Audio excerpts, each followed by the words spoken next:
UKలో 1 year masters. No IELTS required up to 5 years visa. High visa success rate. అంతా కూడా చెరువులు బాగుపరిచేది ప్రజల కోసము అని చెప్పేసి కూడా అంటుండు. ప్రజలకు అవి చెరువులు అనేటివి కావాలి కాబట్టి ప్రకృతిని కాపాడడానికి చేస్తున్నామని అంటున్నారు. మరి మీరు ఎందుకు వద్దు అంటారు?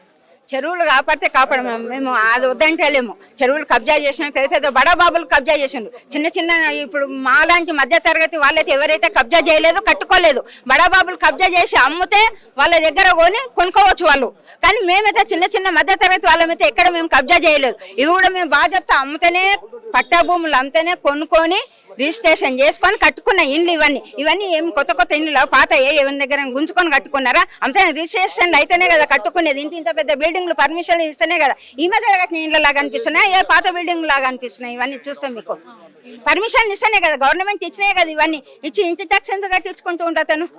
అవన్నీ ఎవరికి పోతున్నాయి? పర్మిషన్ ఇచ్చిన పైసలు అవి ఎవరికి పోతున్నాయి? రిజిస్ట్రేషన్ చేసిన పైసలు ఎవరికి పోతున్నాయి? నేను హౌస్ అయిపోయానండి. నాకు 2 పిల్లలు, మొత్తం 10 మంది ఉంటామండి ఇంట్లో మేము. నా 2 కొడుకులకు ఇద్దరు పిల్లలు, 10 మంది ఉంటాం. మా ఫ్యామిలీ 10 మంది. ప్రజలు మరి వాళ్ళు రోడ్డు పాలు కాకుండా కూడా నేను డబుల్ బెడ్రూమ్ ఇల్లు కూడా ఇస్తాను అని అంటారు. ఈ ఇంటికి సమానమా? డబుల్ బెడ్రూమ్ ఇల్లు ఇంటికి సమానమా? వాళ్ళ డబుల్ బెడ్రూమ్ ఎవరికి కావాలి?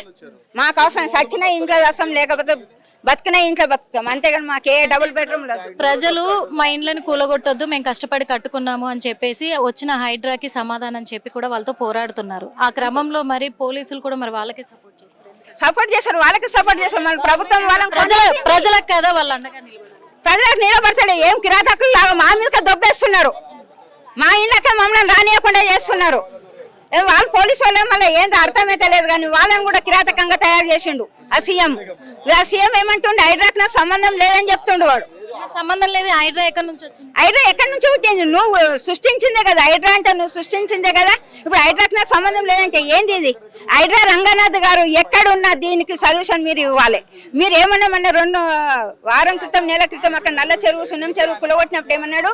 ప్రజలు, మధ్యతరగతి ప్రజలు ఇండ్లు కట్టుకొని నివాసం ఉన్న ఇండ్లను నేను ఎలాంటి టచ్ చేయను, ఆ ఇండ్లను నేను కూర్చోనని చెప్పిండు. ఇప్పుడు ఎట్లా కూలుస్తుండు చెప్పండి? అంత లోపలికి ఉన్న ఇండ్లలో కూడా ఒక్క చుక్క నీళ్ళు రాలేదమ్మా. నది ఒడ్డుకుంది, మూసి నది ఒడ్డుకున్న ఇండ్లకు కూడా ఒక్క చుక్క నీళ్ళు రాలేదు. ఏ ప్రమాదం జరగలేదు. ఎత్తు మీద ఉంది, గడ్డ మీద ఉంది. ఇది అంకుల్ ఏం పని చేస్తాడు? సెక్యూరిటీ పని చేస్తాడమ్మా. 68 ఏళ్ళకి వచ్చిండమ్మా.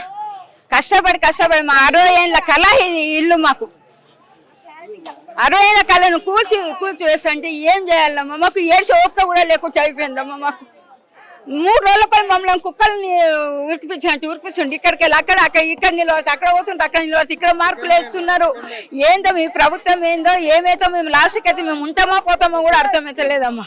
ఆ రంగనాథ్ సార్ ఎక్కడున్నా దీన్ని గమనించి సీఎం సారు మీరు దీనికి న్యాయం చేయాలి. అంతేగాని మాకు సపోర్ట్ ఎవరు లేరు అసలు.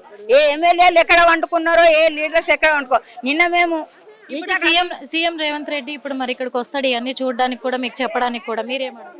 మేము చెప్తాం, మేము న్యాయపరంగా పోరాడతామమ్మా. సీఎంతో పోరాడతాం మేము. ఇక్కడ ఆయన వచ్చి చూడాలి ఏది అక్రమ కట్టడాలు ఉంది, ఏది న్యాయబద్ధంగా ఉంది, ఏది అక్రమణాలు ఉన్నాయి, అవన్నీ చూసుకోవాలి. నువ్వు అడ్డం మీద కూర్చుంటే అక్రమ కట్టడాలు తీసేసంటే ఎందుకు ఇస్తాం? అక్రమ కట్టడాలు ఎందుకైతే మేము న్యాయంగా కొనుక్కున్న ఈ ఇండ్లు అక్రమంగా ఏమైంది దోసుకోలే. గవర్నమెంట్ జాగాలలో మేము కట్టుకోలేదు. పోయి కోట్ల పైసలు అయితే అక్రమ కట్టడాలు ఎట్లయితే ఎమ్మెల్యే వస్తలేడు, లోపల ఉన్నాడు. ఆయన ఆరోగ్యం బాగాలేదని పట్టించుకుంటలేడు. ఏ ఎమ్మెల్యే పట్టించుకుంటలేడు మాకు.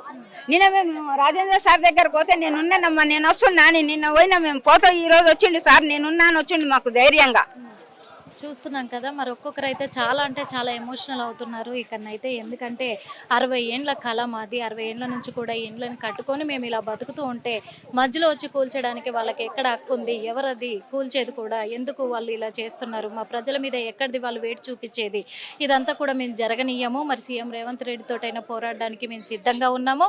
హైలైట్ విషయం ఏంటి అంటే, ఇక్కడున్న ఈ ఏరియాకి, నియోజకవర్గానికి సంబంధించిన ఎమ్మెల్యే ఇంతవరకు కూడా స్పందించిన దాఖలు కూడా లేవు. తనకు ఆరోగ్య పరిస్థితి బాగా లేదని చెప్పేసి కూడా ఇక్కడికి రావడం లేదు. కాబట్టి మేమందరం కూడా ఈటల రాజేంద్ర గారిని తన సహాయం కొద్ది కూడా తన దగ్గరికి వెళ్ళడం జరిగింది, తన సహాయం కోరడం జరిగింది. కాబట్టే ఈరోజు మా కోసం ఇక్కడికి రావడం జరిగింది. నేనున్నాను, నేను నిలబడతాను ఖచ్చితంగా అని చెప్పేసి కూడా తను మా కోసం ఇక్కడికి రావడం జరిగింది. అందుకు మరి ఇప్పుడు ఇండ్లు కూల్చడం అనేది కరెక్ట్ కాదు. చెరువులు బాగా చేసుకుంటే చేసుకోండి, కానీ చెరువులో ఉన్న ఆ ప్రాంతం వరకే బాగు చేసుకోండి, మా ఇండ్ల జోలికి రావద్దు, మా ఇండ్లను పడగొట్టొద్దు అని చెప్పేసి కూడా వాళ్ళు చెప్తున్న సందర్భాలు అయితే మనం చూస్తూ ఉన్నాం. హిట్ టీవీ యాప్ ని డౌన్లోడ్ చేసుకోండి. ఇందులో short news, live news, entertainment movies అన్ని అవైలబుల్ గా ఉన్నాయి. Please download Hit TV app. Hit TV app. Hit TV యాప్ని ఫ్రీగా డౌన్లోడ్ చేసుకోండి.